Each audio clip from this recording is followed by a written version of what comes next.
The BS Report is a free-flowing conversation that occasionally touches on mature subjects. First of all, this is the BS Report with Bill Simmons. It might be cool, I don't know. And if it's not, I don't care. The BS Report with Bill Simmons. Bill Simmons works for ESPN. He's also named the Sports Guy, and he writes a comical sports column. He must be a popular dude. The BS Report. It's got a real dirty sound, like a rusty steak knife cutting through a well-aged steak. Now. Here's Bill Simmons.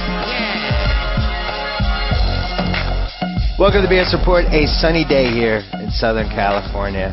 Been meaning to have this guy on for a while, and suddenly he's topical for a variety of reasons, but he's on the Subway Fresh Take Hotline right now.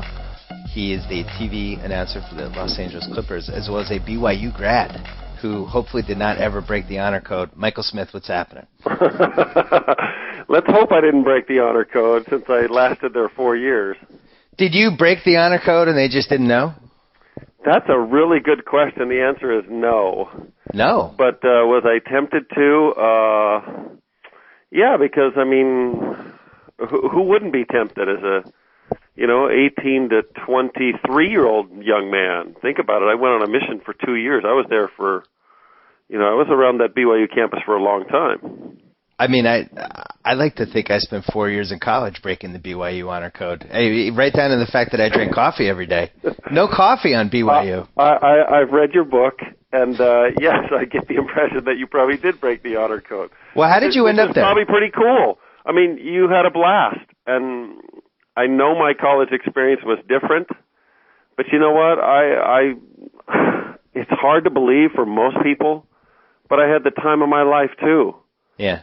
And just kind of drew some boundaries and didn't go across the line when it came to, the very edge. I think we can both agree that you probably remember more of your college experience than I do. Well said. That's probably true. So how did you end up there?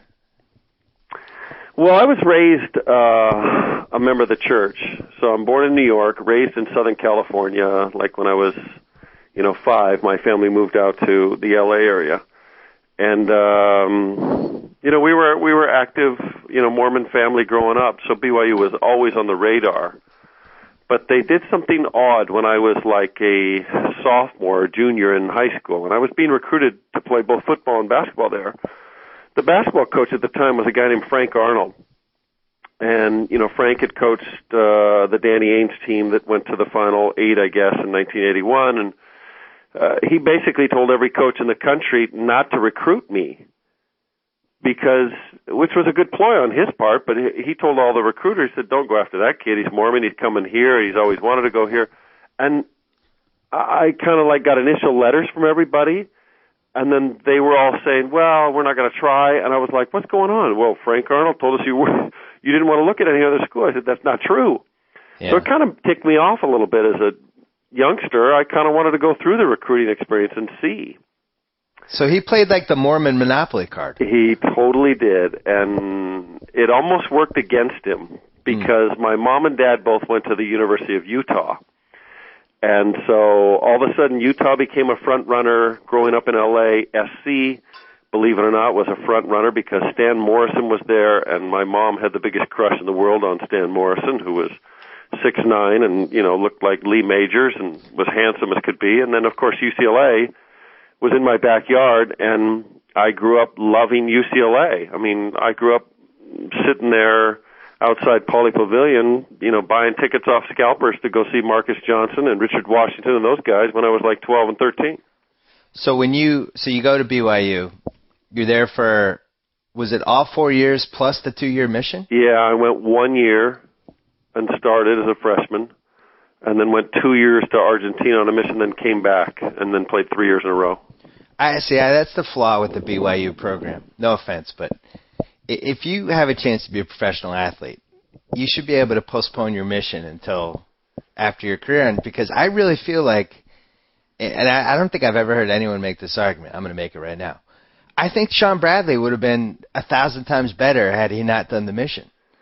I don't think when you're a 7'6" guy, or however tall he was, to not play basketball for 2 years is just terrible. And also, like, you know, you're aging faster when you're that height. Like, he lost 2 really, really important years for him, I think. He did.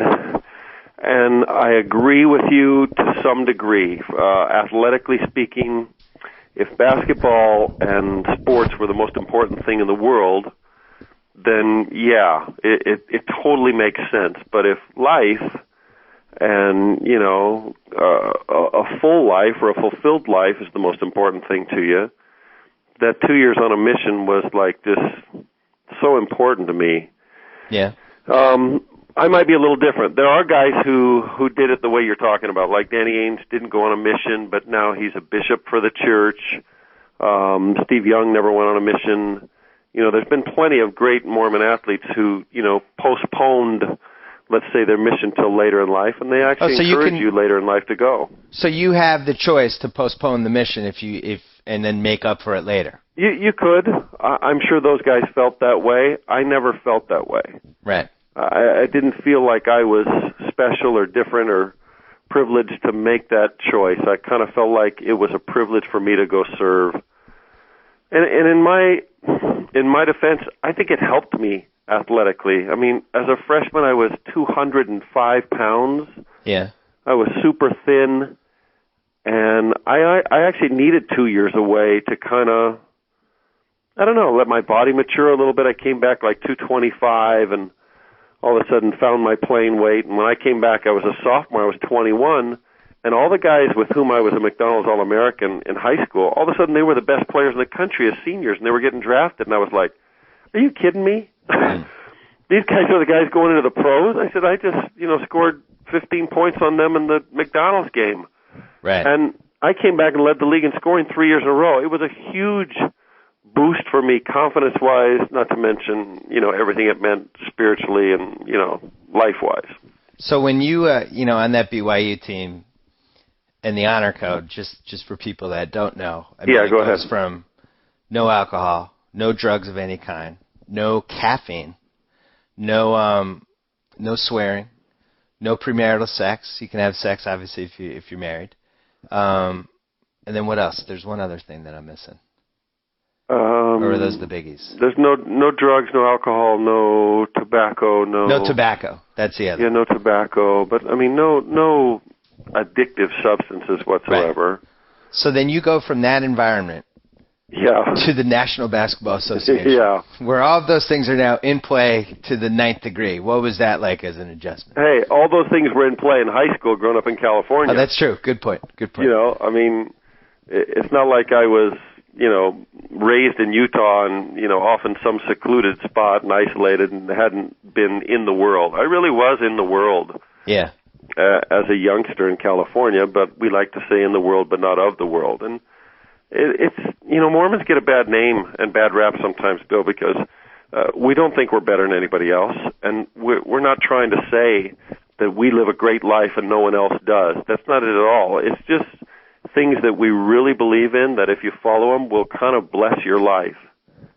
And so it's not a, you know, like a exclusive club that we think we belong to. It's just kind of, we feel like it's the way to be or the way to live, and if you do, you're going to live long and healthy and be happy. But the NBA was an eye-opening experience. I'll never forget, I'm sitting there one time, this is either my rookie year or my second year, and the equipment manager for the Celtics, who you probably remember from your days growing up, he walks over to me, hands me a little written note. Of course, I'm sitting on the bench playing behind two of the greatest forwards of all time. Yeah. And he hands me a note. I read this little note. It says, look up in the owner's box. I'm wearing a red sweater. And from what I can see, I mean, you know, she was hot as could be. And said, here's where I'm going to be after the game. I think you're amazing, blah, blah, blah. Meet me. We'll have a great time. Ooh. Yeah. And, you know, maybe it was, you know, good from far, far from good. But from, you know, I got 20/10 eyes, so as I looked up in the owner's suite, I was like, okay, that looks kind of fun. Well, after the game, the equipment manager comes to me, what'd you do with that note? I said, oh my gosh, I put that in my sock. So I look in my sock, it's still there. I mean, the game was going on when I got the note. I hand it, Brian Shaw's got the locker next to me. He's like, let me see that note. He's like, I'll take that note. Let me. He says, I'll go see what this is all about, Mike. You go back to the hotel. I'll go see what this is all about. I'll give you a full report in the morning. I mean, things happened, of course. Not at BYU. Life was crazy, but at BYU, you must have been popular with the ladies. You're a handsome guy. Well, I had girlfriends in college, but I really. This will sound crazy. This will sound almost chauvinistic. This will sound sexist or whatever. But I didn't really care. Yeah. I mean, I wasn't there to get laid, and I wasn't there to do all that. I was there to go to school, and I was there to play hoops, and I kind of had a mission and had goals that I wanted to accomplish. I mean, there's plenty of temptations in the state of Utah. Yeah. You just got to drive 40 minutes north to Salt Lake. You could find whatever you wanted. Well, don't think that that BYU isn't very high on the list for my daughter. After I read about the honor code, I said, it seems like how old is your daughter? My daughter's 5.5, but at some point I think that could be the right place for her. There's a lot of things I liked about that BYU honor code. That's a good thought. So you were on that Celtics team.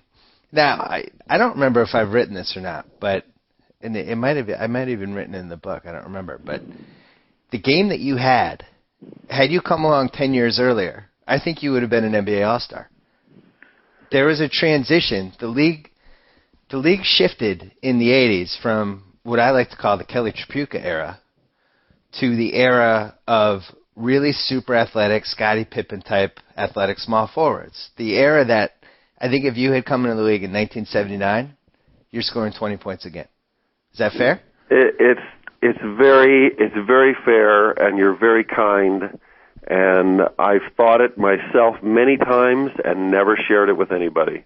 Not with my kids, not with my wife.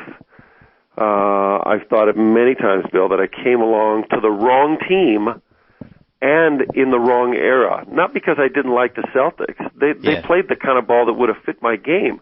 But I played behind 3 Hall of Famers those first 3 years. And I could score in college.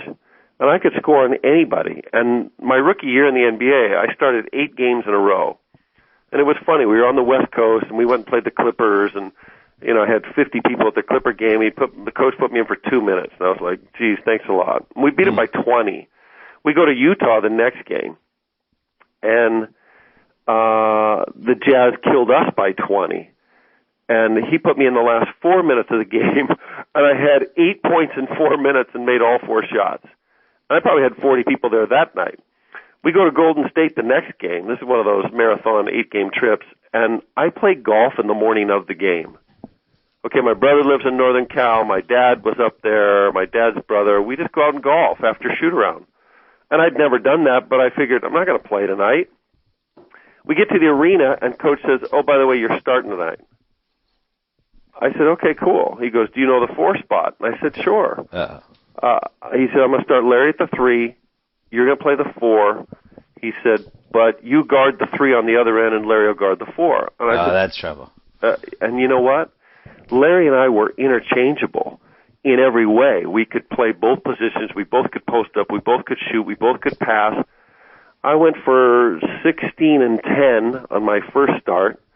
We flew home and played Dallas. I went for 24 and 12 and held Tarpley to 4 points. We went to Denver the next game. No, Denver 24 and 10. We went home to Dallas at 21 and 10 on Tarpley. All of a sudden we play 8 games. One of those is Chicago on national TV at the Garden. You might have been there. But at halftime, Jordan had 20. I had 18 at halftime. We lose by 2 in triple overtime. That was the game where Bird got fouled at the end of the game on a three-pointer. Yeah, he had 3 free throws to tie it, and he missed the middle free throw. Yeah. Which all of us stood there in shock, just like he missed a free throw to tie a game. Right. But to answer your question, yeah, I could have played in another era because I was the all-around skilled guy, but I wasn't strong enough to guard the 4s, and I wasn't quick enough to guard the 3s in my era. And it was also the era, Bill, of specialization. It was the era where Pat Riley grabbed guys like Anthony Mason and John Starks from the CBA who could do one thing really well. Yeah. Like they could either isolate and post somebody up, or they could, and it became kind of that game. All of a sudden, you had 3 guys or 4 guys on every team that could do one thing super well. And it might not have been shoot or pass, but they could beat the crap out of somebody, or they could post up, or they could defend. And the style was slowing down too. Yeah, the style was crazy, and that's when you had that isolation rule. I can't tell you how many games I went in a game to replace Bird for 3 minutes at the end of the first quarter, and I stood in the corner, the free throw line extended, isolated above the 3-point line where that stupid hash mark is, and watched them throw the ball into McHale, and that's what we did, 8 possessions in a row. And then it was time for me to come out, and coach would say, "Look at your stat line. You played 4 minutes and you didn't grab 1 rebound." I said, "Well, because you had me 50 feet away." Well, you had a couple strikes against you because, obviously, white guy coming to the Celtics, Bird McHale. Yeah. And it was just, I think that's just tough. I think just from that standpoint, going to another team would have been easier. Oh, the worst thing was that Red Auerbach said he plays a lot like Larry. Yeah, Red didn't help you with that. You also had, you're behind Bird, and you basically do a lot of the same things. I don't think that helped. They passed up Tim Hardaway to take you. Tim Hardaway immediately does well. Every Celtic fan. My dad is still bitter about that. Because we really needed a point guard. Well, we needed a point guard. And DJ was in his last year when I was a rookie, but Boston always drafted tall, and they always drafted white. They could have had Hardaway. They could have had B.J. Armstrong. They could have taken Sean Kemp. All these guys are drafted after me. So is Vlade. Those are all my drafts. So is Cliff Robinson, who was like the 36th pick my year. And then and you also drew the short straw with a coach. You had a coach who never coached as a head coach again, Jimmy Rogers. Yeah, and then Chris Ford took over the next year. He wanted to change the whole Celtic group to quick, defensive, which again he was following the tradition or the trend of the league, and it wasn't me. Yeah. Well, there's a great book about, I think, your second season by Jack McCallum that I think was one of the last really, really good NBA books called Unfinished Business. Oh, yeah. That where he got a lot of access. He got access that I just think it's impossible to get now if you're traveling the NBA team. But if he was around the whole year. Yeah, if you ever see that in a used bookstore, I highly recommend that to the people listening. But the great thing about that team, I mean, I'm sure you have 10,000 stories. Like you had McHale, who was probably one of the 5 funniest NBA players of all time. Yep. You had Bird, who was the single greatest trash talker of all time, who was a little, obviously his body was falling apart at that point, but could still turn it on every once in a while. Yep. You had Chief, who was really like out of a movie. You had Joe Klein, who was yapping. You had Stojko, who was, I think, one of the first Croatian-Serbian players in the league who barely spoke English. Well, Drazen was there on New Jersey that year, too. Yeah. You had D. Brown, who was the first, because Len Bias never made it, really the first super athletic, over the rim black guy that the Celtics had ever had. Yep. Then you had Reggie, who is the most underrated guy of that entire generation. And Brian Shaw, who, really ended up having some big moments. So that was a fascinating team, the 1991 Celtics. Brian Shaw averaged 16, 6, and 6. Yeah. They never forgave him. Well, he went to Italy. The fans never totally forgave him for it. Yeah, that's true. And so he was swimming upstream, and Reggie Lewis, okay, not that this is all about me, right, but in practice, okay, I either had to guard Bird or Reggie Lewis. Okay. So what were the chances of stopping either one of them? Reggie was, from that era, Reggie was the guy that played MJ the best, and people always forget. How do you know that? Because I went to the games. Bill, I was just about to say the same thing. Nobody, besides me and you right now, knows that Reggie was the one guy that gave MJ fits. He could score on him, and he could defend him. It's so true. He scored on MJ at will, and it used to drive him crazy.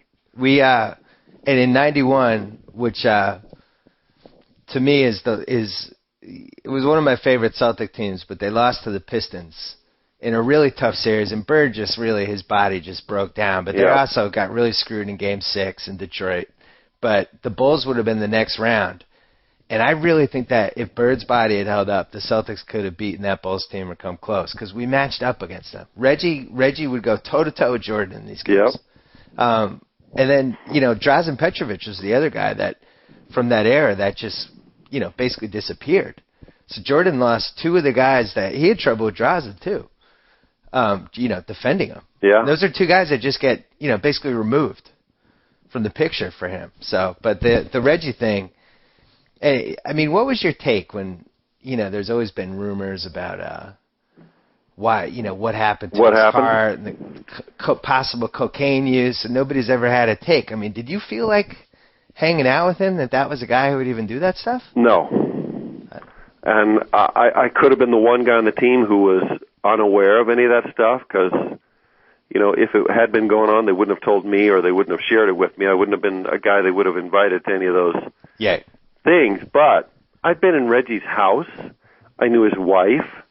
This was an era when teams and guys hung out a ton. I mean, like our Celtic group, if we went to Portland to play the Blazers, we were all in the Champion Sports Bar the night before, eating together and hanging together. I mean, we did that a bunch. We got together in Boston on off days and off nights. That never happens now. Right. I mean, guys are so isolated by their agents and their lives and their cell phone technology. It's like nobody can even speak anymore. Everybody walks on the bus and they plane, they disappear into their own little private cubbyhole, and nobody says a word. Nothing bothers me more in today's NBA than what the technology has kind of allowed these players to become. Right. The iPods, too. Don't forget that. All yeah, those guys the have their iPod, now on. the iPad, and I got nothing against technology because it makes my work easier. And that's all great. I got kids at home. It allows me to, the new iPad with a camera, I can be sitting there talking to them, looking at them. It's awesome, but nobody speaks. Yeah. And nobody will open up. Well, even like you read that old book, The Unfinished Business, and practice ends, and McHale would have these 2-on-2 or these 3-on-3 games for 45 minutes afterwards. Everybody's trash talking. That was me. That was me, McHale, Joe Klein, and Ed Pinkney every day after practice. Going at it. And we'd play one-on-one in the post, games to 5, and if you made it, you stayed on. New defender in, and first one to 5 won, and we were playing for money, and then we'd go to the next side. Oh, wait, so you had a vice. Gambling's not in the BYU honor. I just remembered that. Well, I think gambling is against church rules, but that's like gambling in Vegas and gambling that. Yeah. I've never considered gambling against my own abilities gambling. That's probably fair. And you also used to play horse against the man. I think legend. I don't know if I told you this or you were aware of it or whatever, but well, hold on. Let me interrupt you for a second. Tell the go. listeners. According to NBA legend, you're the greatest horse player of all time. Well, I could have been. So, again, I'm born in the wrong era, right? Because when they had CBS Game of the Week and they had the little horse competition that Paul Westphal used to win, I should have been in that. You could make them from over the backboard, lying down. Bill, I can make any shot you can think of. And I could make, I came up with things that nobody could do, too. For example, I can stand on the side of the backboard and literally, tonight, before a ball game, grab a ball and shoot the ball so it goes up and rolls on the flat edge of the top of the backboard, comes to a near stop, and falls down in the hoop. What? Not only can I do it, I can do it 6 or 7 times out of 10 without practice. Wow. If you come to a Clipper game early and get my attention that you're there, and it's before the players take the floor for their final warm-up, I will go grab a ball and do it for you. Well, you know that I am one. You're the greatest horse player of all time, but I'm like in the top 30. Really? Yeah. Well, then you just need to come early and we need to shoot. I had some good ones. Oh, but you went head-to-head against the legend, and the legend did not like that you were better at horse than him. It's funny. I grew up a Laker fan. Okay, I grew up in L.A., and I get drafted by Boston. So, when I go to my press conference and say, I'm fired up and blah, blah, blah, I was kind of fibbing a little bit. I was like, didn't know what to think. Yeah. I didn't dislike the Celtics, but, they kind of did stand in the Lakers' way in the 80s, and there was that huge rivalry. But I was over that. They're paying the checks. And so the first week of practice, Bird just came back from Indiana. And remember, this is the year before he'd missed all but 6 games, right, because of surgery on his heels. And his back was going too. Yeah, I mean, so he's just now coming back. Yeah. But he's in phenomenal shape. He spent the whole summer swimming and not running, but he swam and he shot and he biked, and he's like trimmer, and his hair's shorter, and so he's in shape. And so he didn't say much. But, you know, in that crazy old Hellenic college there was no room. Nobody had, like, you know, lockers. You're sitting on one bench with lockers on either side. It's like an old junior high scene. Hold on, let me interrupt you for a second. For people who listen, their practice facility was this tiny, tiny, tiny college outside of Boston that was just a dump. Yep. And I think they were one of the last teams to even get like a half-decent practice facility. Yep. But go ahead. Yeah, this place was terrible. The floor was terrible. Right next to the floor was a stage. Up on the stage there was one universal machine of weights. That's it. No treadmill, nothing. The coaches had kind of a little sauna that they used to go in afterwards. There were the 2 main hoops and there were 2 side hoops. That's it. And that's where the legend got hurt for the fatal time when he got knocked down. That's exactly right. Yeah. And that floor was hard. Yeah. Anyway, he says to me, first week of practice, this is, you know, training camp, you're doing 2-a-days. He goes, he turns to me and he goes, hey, Rook, you want to shoot after practice today? I said, sure. I said, what do you mean, like play horse or whatever? And he goes, no, we're just going to shoot. And he said, you follow me. You have to shoot the same shot I shot. If I make and you miss, I'm up 1. And if I miss and you make, then you get control of the board and, you know, you get a point. And we'll just go till somebody's up 4. Well, we went for an hour and nobody got up more than 2. So I'd never met anybody my size who could outshoot me, but I kind of figured he was probably had the best chance. Well, needless to say, I beat him 3 of the first 4 days we did it. Oh, he didn't like that. He came back on Friday so pissed off. I've never seen anybody so pissed over something so insignificant, is what I thought, which was just shooting after practice. Of course, I've beaten anybody I'd ever played in my life. He was so pissed, Bill. He says, we're not messing around anymore shooting for nothing. He said, every day we're shooting, and every day we're shooting for $20. He said, when the day ends and somebody's up 3 or 4, then that's, 4 times $20. And I said, okay, deal. And he kept track of every penny. And in those days, they had a per diem to you in cash when you'd go on the road. Yeah. And he kept track, and he had a little written account. And as soon as we'd go on the road and I'd get my per diem, he'd say, hey, Rook, how much you owe me? I'd say, 180. And he goes, hand it over. He counted every penny, every dime, and I probably only beat him 3 more times the rest of the year. So he hustled you? Maybe. But we did shoot for an hour before anybody ever got up 4 or 5, and then I won those 3 of the first 4. So, I mean, if he's a hustler, he played a pretty good poker face for an hour. He was the greatest trash talker in the history of the league. Do you have any favorite Larry Bird trash talking memories? I got 2 great stories. He used to come onto the floor at the end of a ball game if the game was tied and the play was obviously for him, and he would tell the coach on the other team where the play was going, what's going to happen, and there's not a darn thing you can do about it. I mean, that's kind of his message and his mystique and his aura. Larry knew he was the best, thought he was the best, and had convinced everyone else around him he was the best, either before the game began or by the time the game was over. Right. Even at his advanced, banged-up age, he still had that mystique. Yeah. And the other funny story is McHale was super cocky, too. And we're in New York one time. Well, McHale told me this story. It's before I got there. But they're playing the Knicks, and I think he'd been in a terrible slump. So he and Ainge decided to go to the Garden to warm up like super early. Like 3:30 or 4 o'clock, they want to go get shots up. And the Knicks had played the night before somewhere else. So the Knicks didn't have a morning shoot-around, but they all got there early. And Hubie Brown's conducting like his walkthrough and all that stuff, going over the Celtic plays. Well, McHale gets there, and the Knicks are down at one end of the floor. Now, this would never happen today, too.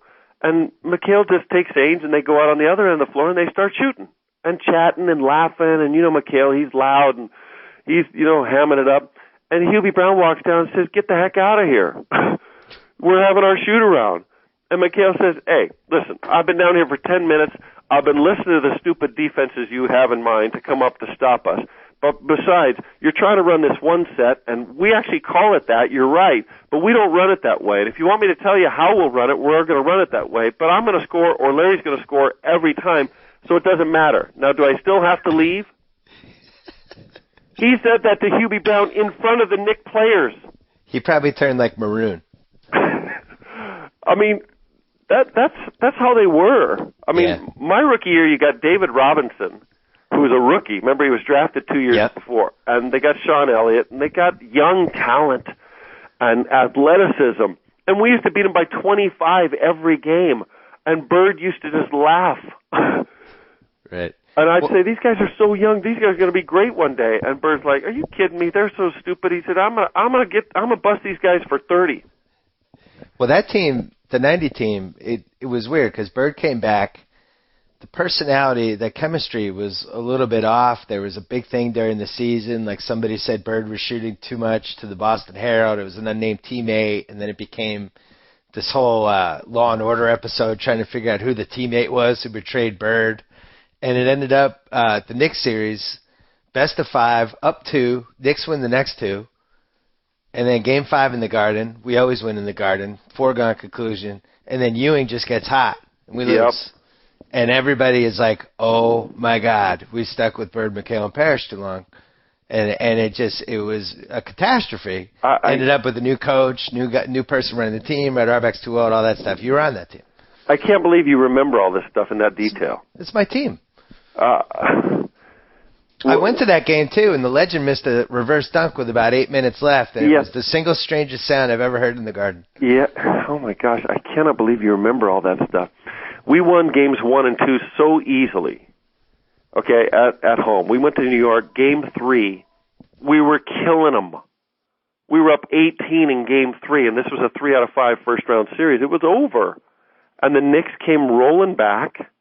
I think this is Stu Jackson coaching the Knicks. Anyway, they came rolling back, made it close. We're like ahead, 2. Ewing makes a shot. It's tied.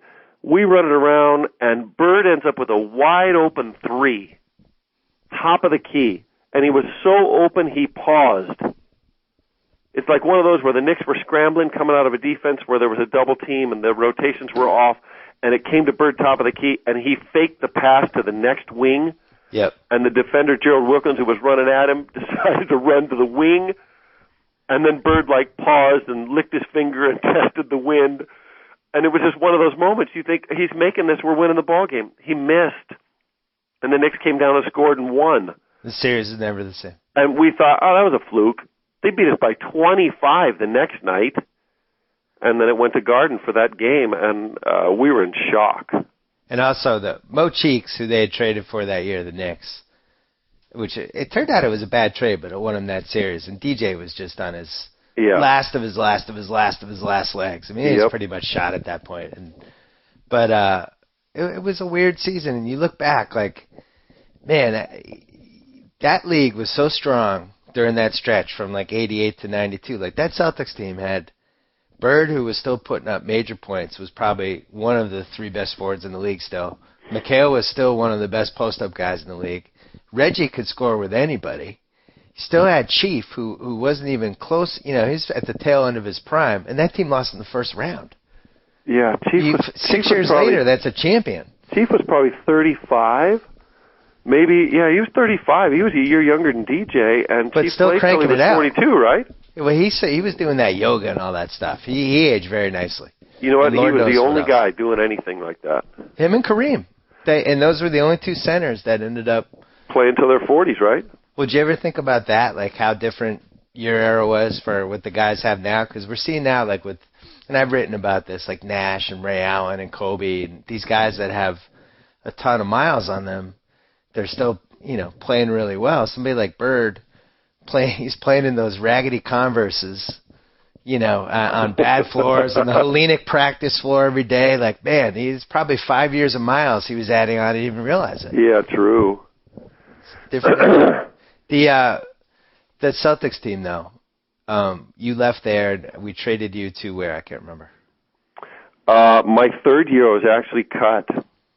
We started the year, and all 3 point guards got hurt. So my third year, we have Brian Shaw, we have Little Charles Smith, Yep.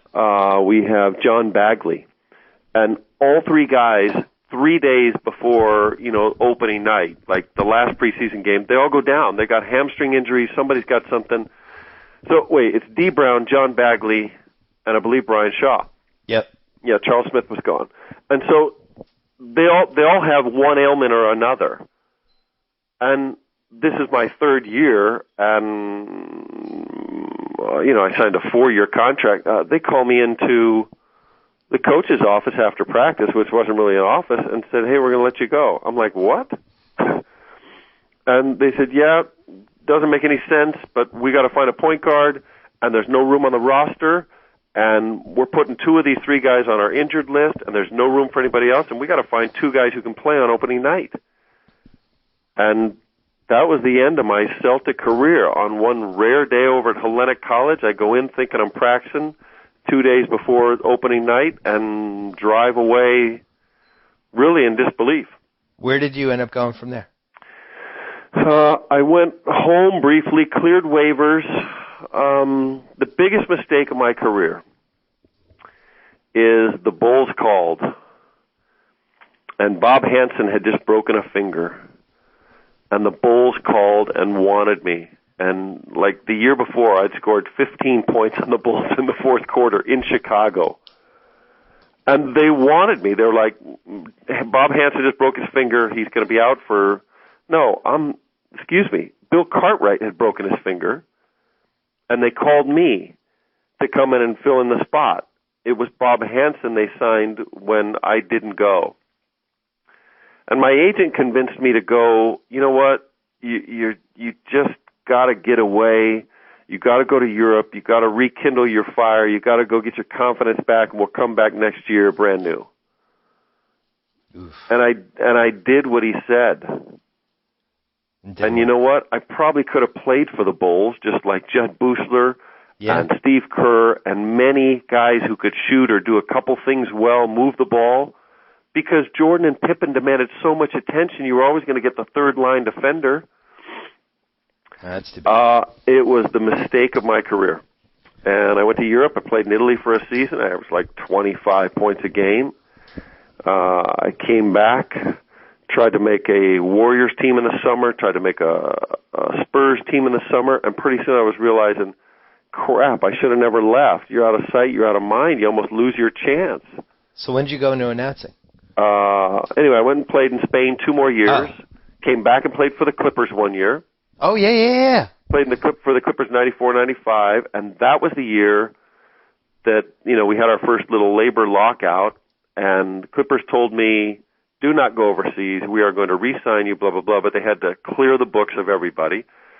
And then camp opened late, and they made that trade for the late Bison Dele. And to do so, they had to release like 3 or 4 of our contracts. So I don't go overseas in August for decent money, and they failed to re-sign me. And so then I started broadcasting BYU games, and I did that for like 4 years before I got the Clipper gig. And you've been at the Clippers for, I think, 12 years? Yeah, like 13 years. Yeah. I have been a Clipper season ticket holder for 8 years, as you know. I knew you were a season ticket holder. I didn't know it was 8 years now. It's 7 or 8, somewhere in there. The only good year was the first Sam Cassell year, when they made the playoffs and probably should have made the Western Finals, except for Daniel Ewing guarding Raja Bell. That's right. Blake has re-energized everything. I mean, this is like, and it's kind of fitting. I didn't see anybody mention this, but the whole year it was weird because Baron Davis was introduced last at these home games, and the video that they would show before the games, they had to have Baron in it and all these guys. But meanwhile, this had become Blake's team. So Baron gets traded the next game. Now Blake's getting introduced last. The whole video is geared around him. Like, it was kind of like, it was an unintended consequence of the Barron trade, but it kind of fit into everything that was going on. It's like, this is Blake's team now. This is franchise.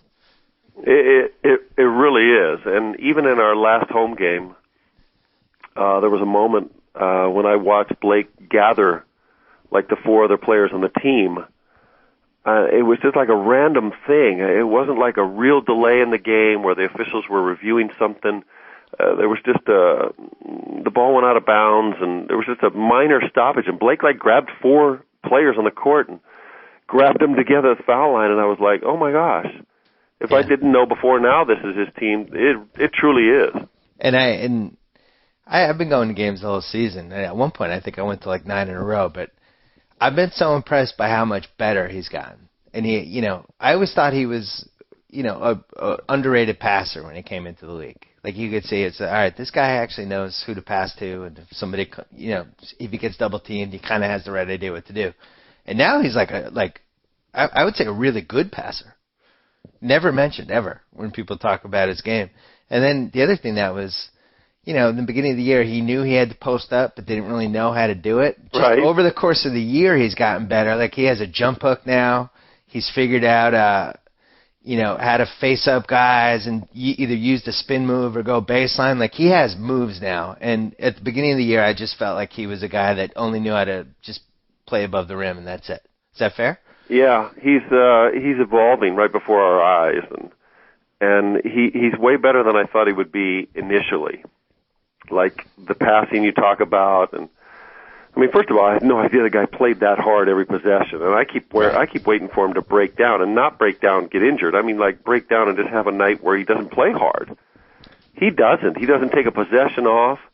He just gets after it, and there was a move he made.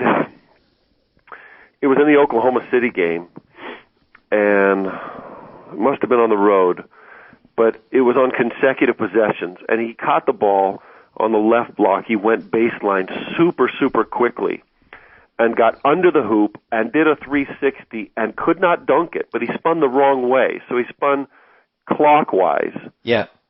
And ended up shooting it one-handed from about 2 feet away, and just it was almost like back in the college days when you couldn't dunk and you just dropped it down in. Yeah. And it was cool. And, it reminded me of, Dr. J or somebody just with such gifts that they did something you just said, whoa. But we've been seeing Blake all year, and I thought, okay. But I still commented on it and said, wow, that was the move of the night. And, he spun the wrong way, and he regained his balance, and he just blew away Jeff Green on the play. The very next play, he got the ball in the same block. Green was overplaying him, so when he caught it, the pass led him to a baseline move. Well, he turned baseline quickly, but the defense this time came from the help. He stopped, kept his dribble alive, backed his way down, then faked baseline, turned middle, fake jump hook, got Green in the air, bumped him with the shoulder, and then faded and made a little 5-footer for an and one. A professional basketball play. And I said to Ralph, who I'm broadcasting with, I said, best move of the season. And my partner's like, you're out of your mind. This guy's done things that, nobody's seen for 10 years and blah, blah, blah. And I said, well, yeah, I know all that. But that was Blake's best basketball move of the season, not his best freak athletic move. That one was Blake learning. That was him maturing. Yeah. He not only recognized the first double team, he didn't give up his dribble. He patiently waited, then kind of coaxed the guy into a fake, and he scored. That's where he's going to be eventually, and it was cool because it just gave us a glimpse of how he's going to lead this team to the playoffs, whether it's next year or the next. And once he starts hitting that 15-foot Tim Duncan meg shot, it's all over. Oh, it's so over. Teams are giving him that now, and they're like, all right, if you make that, God bless you. Yep. And he'll make them sometimes. But other times he won't, and then he won't shoot it anymore. And it's the same thing with that little 18-footer at the top of the key. And that's when Karl Malone's career really, really took off, when he started making those 18-footers. Same for Duncan. Because it opens up everything else you're doing. And that's why when people say, he's not going to, he is what he is, he's an athlete, I just think this guy's going to, I think this guy has at least one more level to go to. And possibly two. There's no question about it. People people forget Karl Malone as a rookie averaged 14 points, 9 boards, and shot 49% from the foul line. Yeah. Well, that's another thing Blake's got to work on, the free throws. But Yeah. you mentioned how hard he plays. There's two great things about that. One is that I just think that that's a guarantee that as long as he's healthy, he's going to be one of the top 15 players in the league or better. But the other thing that does is it's contagious. And I look at somebody like DeAndre Jordan, who I always felt like he tried hard, wasn't totally in shape. Like Griffin changed the course of that guy's career. Yep. He is a totally different player now, and he actually is in shape, and he plays above the rim. And I haven't seen the most dunks, whatever that list is, but he's got to be in the top 6 or 7 because he's getting dunks all the time now. And I felt like he was having an impact on Baron Davis before Baron left. Now, I don't know if you think that the Baron era was salvageable or no, whatever. I totally agree because DeAndre and Blake are best friends, and so Blake's work ethic has totally transformed DeAndre, who was just a big goofball. Yeah. He was a second-round pick goofball with a big, happy, smiling face and a lovable guy, and he was happy to be there. And DeAndre wants to be a player now, and yeah, he still has lapses. I mean, he still gets a 3-second call every game. He still gets a defensive 3-second call every game. But he won't show up. He doesn't show go up 10 shots anymore. And, he's not Bill Russell yet. I mean, I keep waiting for him to just go up and tap shots and control them instead of throw them out of bounds. But he's getting better. And he'll never be a great shooter, DeAndre. His hands are too big. He won't even be a consistent shooter, but he doesn't need to be. With that team, he can be a defensive force around the rim, block shots, change plays. Blake attracts 2 and 3 guys almost every possession on a pick and roll. That's how DeAndre's getting these lobs. Well, and then the other thing is, now that Kamin's back, and Kamin, has vacillated between overrated and underrated, depending on the season. True. If he's coming off the bench and posting guys up, maybe 3 teams in the league have somebody like that. Yeah, Kamin is such an enigma, and he always has been. And I've never known whether to jump all in or not. Because me neither. I mean, he intrigues you and he teases you, and then he'll have these stretches where you're like, holy heck! Now that he's healthy and now that he's got his rhythm, he's unguardable. He can shoot. He can do this, and he's still agile and he can run. But this year just was mind-boggling to me. I mean, after an all-star season last year and an unbelievable preseason, like he was the best Clipper in the preseason, he could not play. When this game started this year, it's like he regressed 5 years. He was making mistakes. He was missing shots. He had one good game before he got hurt. And then, I mean, I've never heard of an ankle injury that keeps somebody out 43 games. Well, now he looks pretty good now. And then it's like, and of course he comes back. Now he looks all right. And the Clips, it actually looked like they were going to have a frisky last 2 months. And then, of course, Eric Gordon gets hurt again. That's oh, my gosh. They just beat Houston and they knock off Denver. Yeah. And I don't know what's going on with... Let's spend 10 seconds on this. Just explain to the Bulls fans that Rasul Butler will not have a relevant playoff moment for them. Yeah, he probably won't. Yeah. Because I'm getting emails from them because I made fun of that pickup on Twitter, and people are like, you're just jealous. I'm like, listen. I've been going the last year and a half of Clipper games. Rasul Butler will not play for you in a playoff game. That ship has I think, sailed for him. The guy that is going to be interesting is Barron in Cleveland. Because now he's at a crossroads where if it doesn't work out there, I think he's out of the league. And I think they buy him out, and maybe he has one of those Marbury playing for the minimum on a contender type seasons. But it's really hard for me to believe that this guy could potentially be out of the league soon. It's amazing. And it's almost his second crossroads, back to back, because I really thought the Clippers, was a new awakening for him at the beginning, but then I felt like coming into this year it was a major crossroads. I think Vinny Del Negro, our head coach, pulled him aside and said, hey, I just want you to know what your reputation is around the league before the season starts. Right. Which is like, you're okay, and you had 2 good years, but right now, your reputation is, you can't win, you can't lead a team, you can't stay in shape. And you don't care. Yeah. And still nothing triggered until, and I say I actually feel a little bit sad for Barron now, because I finally think the month before he got traded, he bought in. And I think he really enjoyed the new role that he had, because when he came back from being out this year with injuries, yep. Eric Gordon had already established himself as a top 10 scorer in the league. Blake had already established himself as the best rookie in the league since LeBron. And both those guys put up 20 points a game every game. And Barron all of a sudden came back and said, for the first time in my life, and these are direct words to me off camera, first time in my life, I don't have to come back from an injury and carry the load and carry a team. He said, it's kind of fun, and I like it. Well, and he was also Blake's dunk muse, as I call him. So true. And I was never aware that Barron was that good a passer. I'm telling you, top 5 lob thrower I've ever seen. Well, I think the guys who play, especially Andres Biedrins, has never been the same since Barron left. Isn't that true? Yeah. I mean, and I think the one thing that always fascinated me about Barron was if you talk to some of the other players, especially the point guards, because anytime I talk to a real NBA player, I'm always going to ask them guys they think are underrated.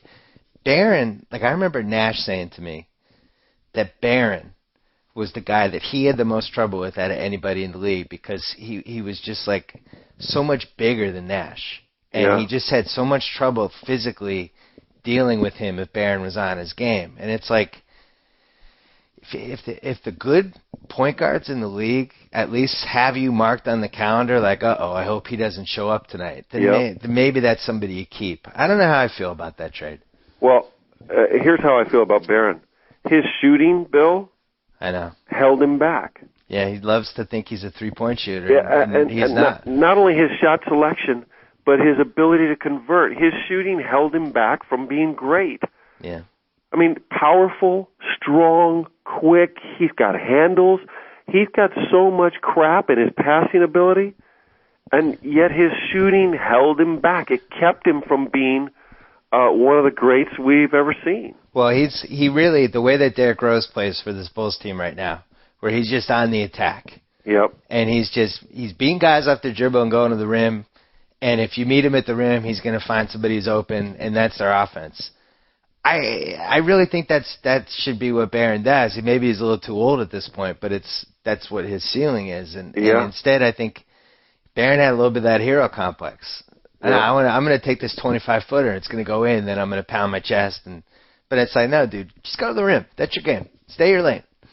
And he just never did. So speaking of the Bulls and Derrick Rose and the way they play, and their recent greatness, because they're beating teams, as you know, right? Listen, they've been on my radar all season. I've been saying over and over again, and the Miami fans think I'm being petty, but it's that's the team I'm afraid of in the East. I'm not afraid of Miami. The Celtics are going to beat Miami. Okay, Lakers, Spurs, Dallas, 3 best in the West. Boston, Miami, Chicago, Orlando. I'd say Boston, Chicago, drop, then Miami, Orlando next level. Correct. All those teams against each other. Yeah. Chicago's 10-5. Yeah. The defensive rebounding. 10-5 against that group. Boston is 8-5. Dallas 7-5. San Antonio 6-5. Those are obviously the only 4 that have winning records. Lakers are 3-7. Miami's 3-10. But the Lakers, everybody keeps asking me, especially All-Star Weekend, what do you think of the Lakers? You think they're done? It's a 10-week season for them. You can't judge them until round 1 of the playoffs. Well, let's see who they are and what they are in round 1. That's when we'll know. I don't think we're going to learn anything in February, March, and April. I just don't. But and you saw last night that when they turn it on and they're motivated, they're as good as anybody. When they make shots, I mean, when they get off to a start like that, it allows them to play the way Phil Jackson would like them to play, where Kobe doesn't try and take over.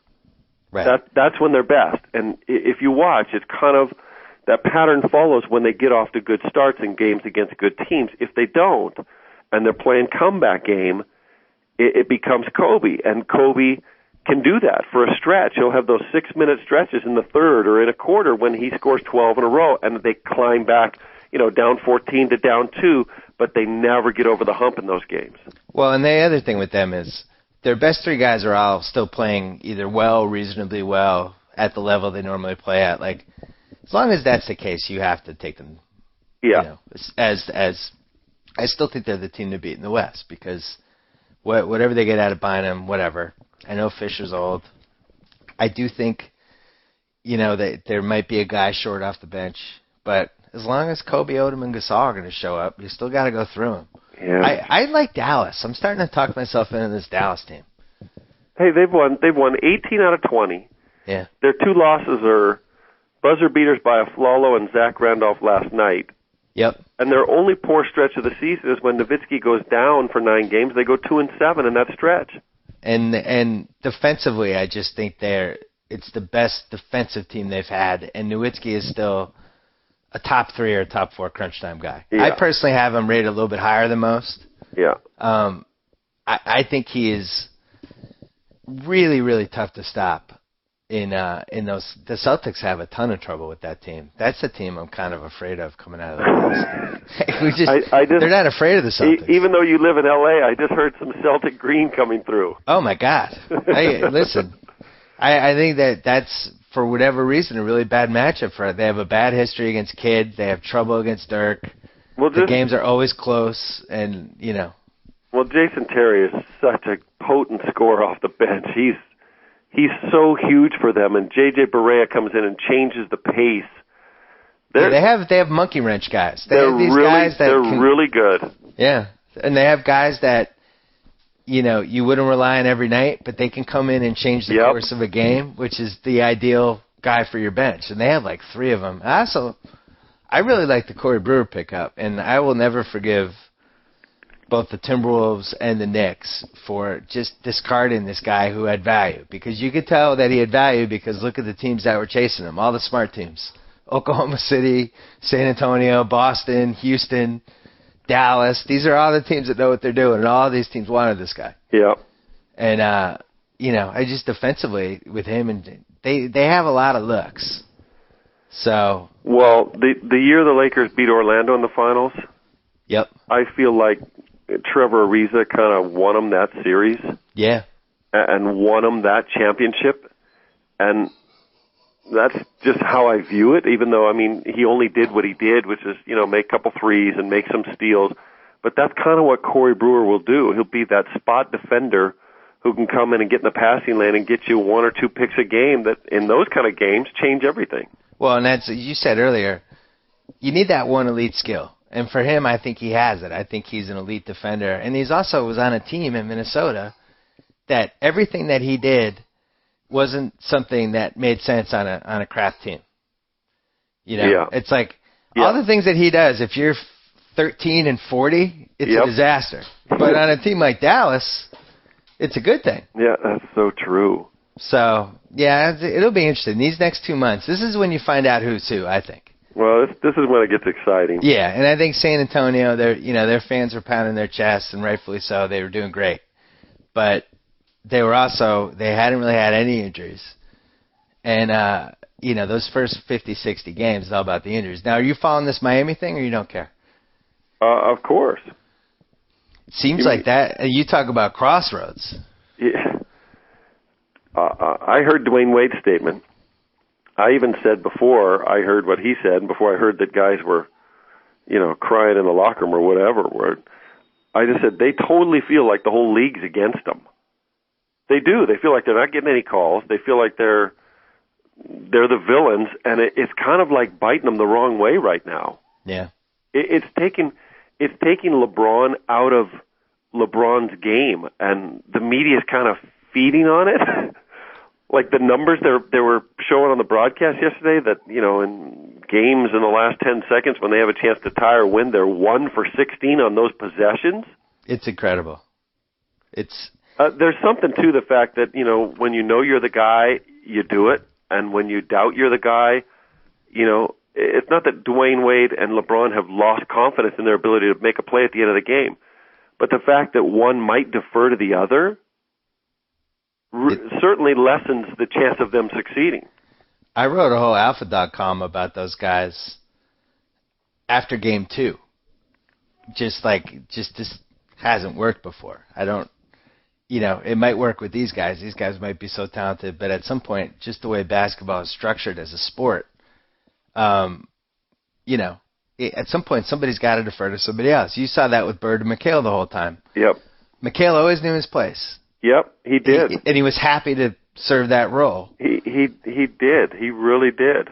And and they always had a weird little alpha doggy type, obviously something going on, but I think McHale ultimately accepted it. Bird always seemed like he resented McHale just a tiny bit for not taking it as seriously as he felt like he should have, because maybe that would have made Bird a little better to have this guy pushing him. That was always my weird psychological take. That's kind of very accurate.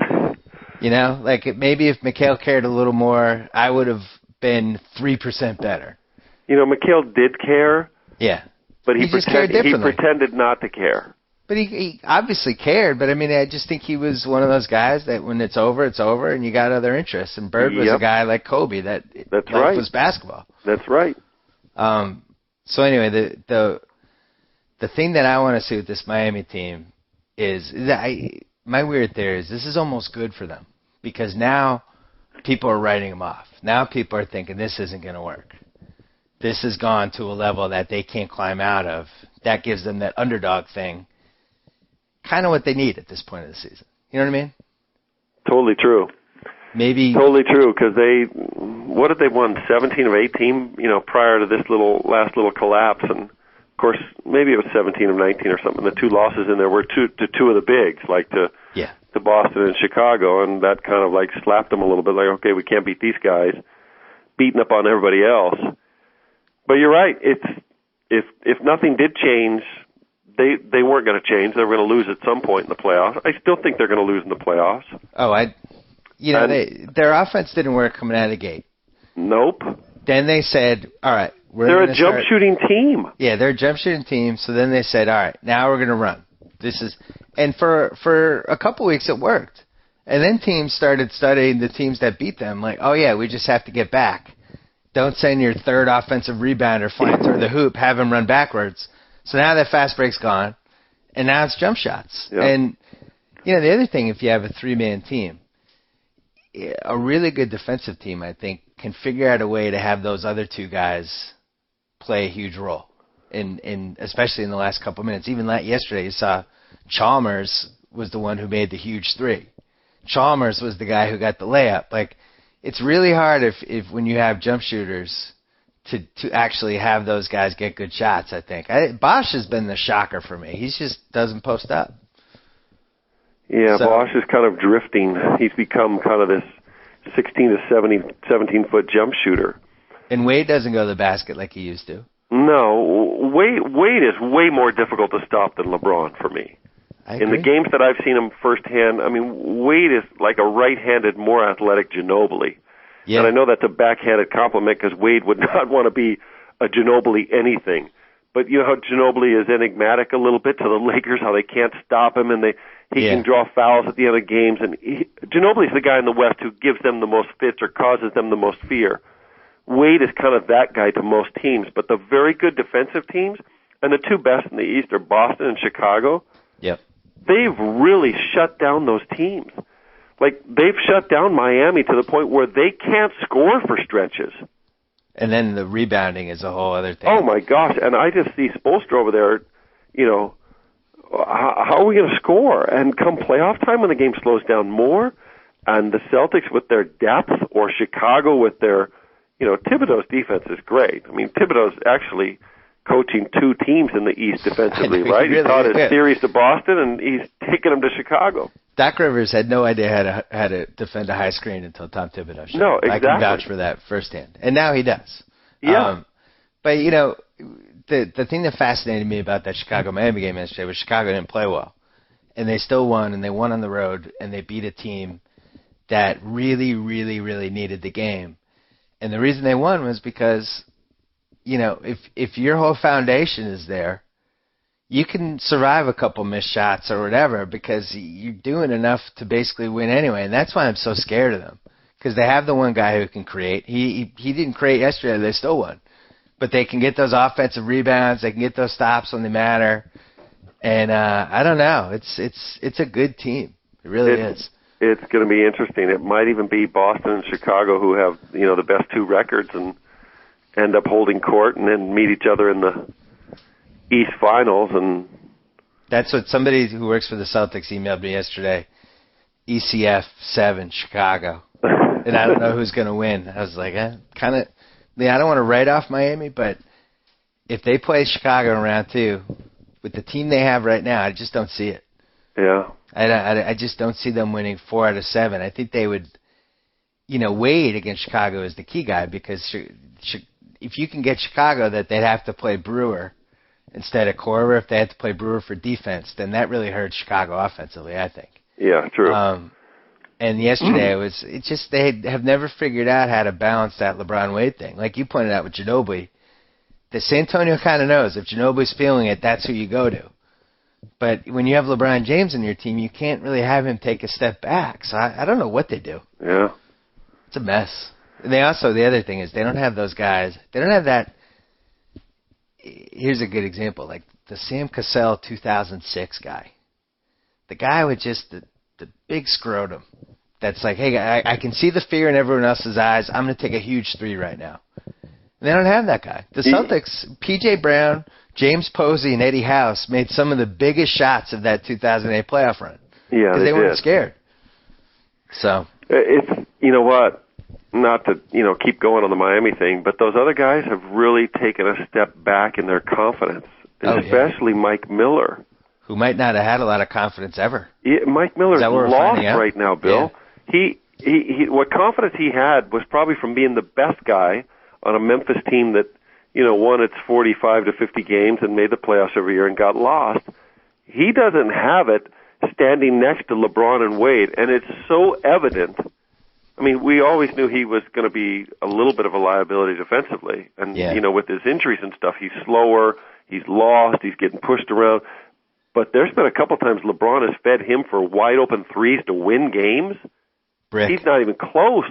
Yeah, and 13 career playoff games, I think, heading into the season. Yeah, there you go. And Bosch was 12. I forget the list, but they don't. I keep looking at that Knicks Heat series if it happens in round 1, which would be awesome for so many reasons. But those top 3 guys in the Knicks aren't going to be afraid in that series. Hey, one thing we got to research is the Celtics among their team this year have 52 All-Star selections. Wow. There could not have ever been a team with 52 All-Star selections on one team. Holy mackerel. Well, that has to be a record. Like Shaq, 14 or 15, Garnett 14, Pierce and Allen have like 9 and 10. But you throw in like Jermaine O'Neal has 4 and Rondo 2 now. I mean, is that crazy? Like 52 I counted the other day. Yeah, I mean, I thought maybe the 1960s Celtics might have been. Maybe somewhere near there. I don't know. I don't know. That last question. Clippers, Lakers. Yeah. Big brother, little brother, forever. And the little brother is really like the black sheep little brother. Like he's 40 and he's living at home. Signs of a possible shift in the making. LA, bandwagon. Yeah. People love jumping on bandwagons. They love celebrities. They love the next hot thing. At some point, Kobe's gonna, law of gravity. It's gonna hit him at some point. Blake has become so popular here. Do you ever see it flipping? Gosh, I hope so. Be good for you. Yeah, it'd be great for me. I mean, Blake's been, he's been awesome. I said during a Clipper-Laker broadcast earlier this year, and I really mean this, that one of the biggest travesties in our league, and whether you like Kobe or don't like Kobe, is that he's going to finish his career with only 1 regular season MVP when he probably deserved 3 or 4. And I disagree. Okay. But for many years, he was considered the best player among his peers. Yep.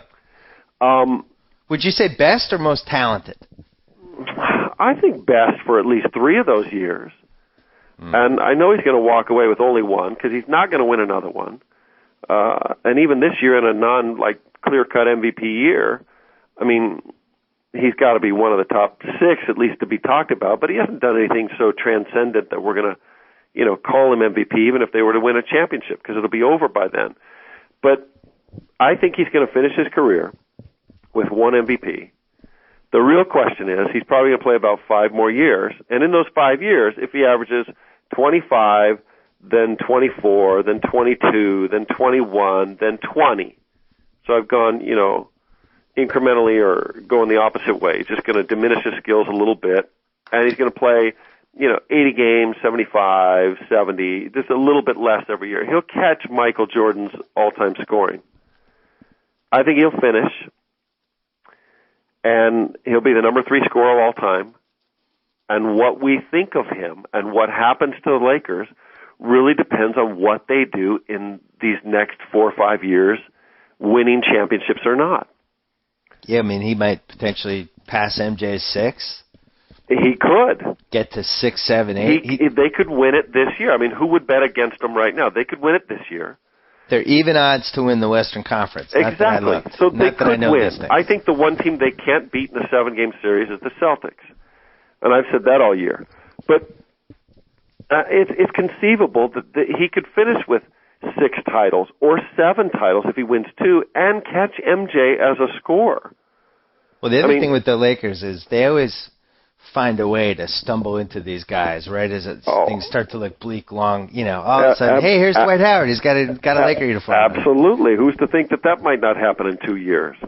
Yeah. God forbid Dwight Howard came to the Clippers. But barring getting one of those superstars, it will shift. And the whole key for the Clipper organization is to, have this team surround Blake with enough talent in the next 2 years that he really wants to stay. Because right now he wants to stay. He wants to rebuild this thing. He's that kind of a kid with that kind of work ethic and character that he wants to take something from nothing and turn it into a perennial champion. Loyal kid. Yeah. It's funny. The one fear I would have is Oklahoma City. Well, for sure. I mean, that's home to him, but if you've grown up in Oklahoma City and then you go to L.A. and you're the king of L.A. Yeah. Now, I presented the Laker best case scenario. What if the worst case happens and they don't win it this year, which is entirely possible? Then what if Kobe has an injury? What if they don't win it the next year and the next year? Yeah. He might retire, not catch MJ, stay with his 5 titles, and the power will have shifted. And it will have shifted before people are kind of ready for it.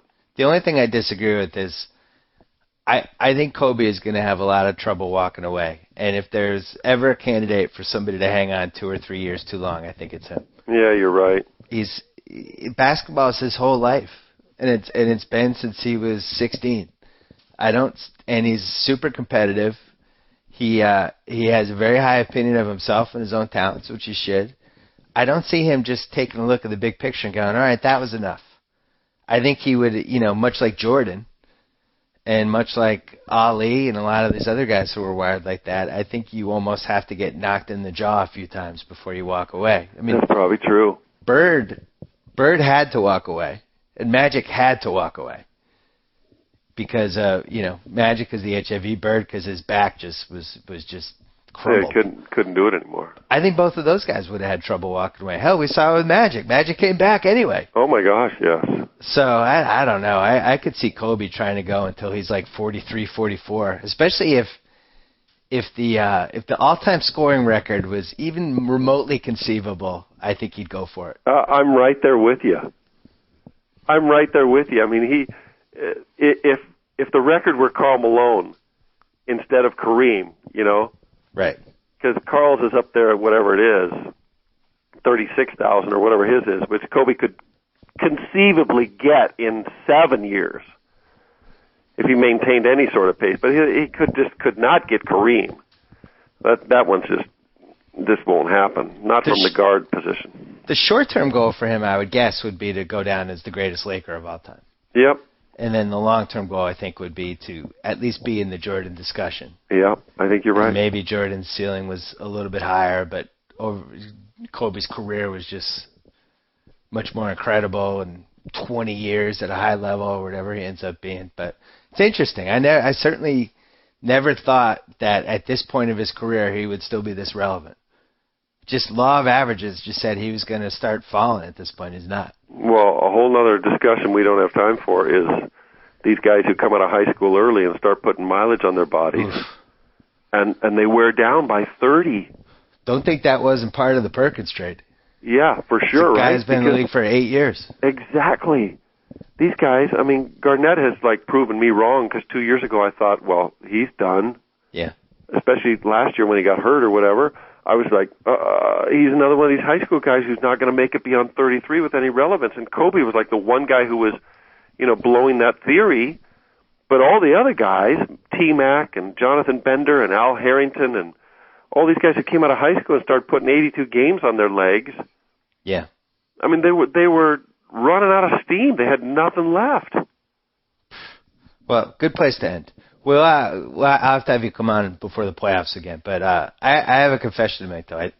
I did break the BYU honor code during this podcast. I had a couple sips of Coke.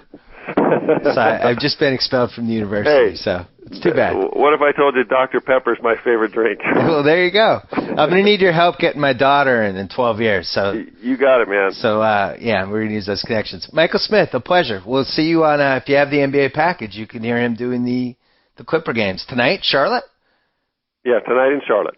All right, plug the podcast. Okay, buddy. I want to hear Ralph Lawler's reaction to what a podcast is. I think that's a good minute of television. For a 72-year-old guy, he's pretty high tech.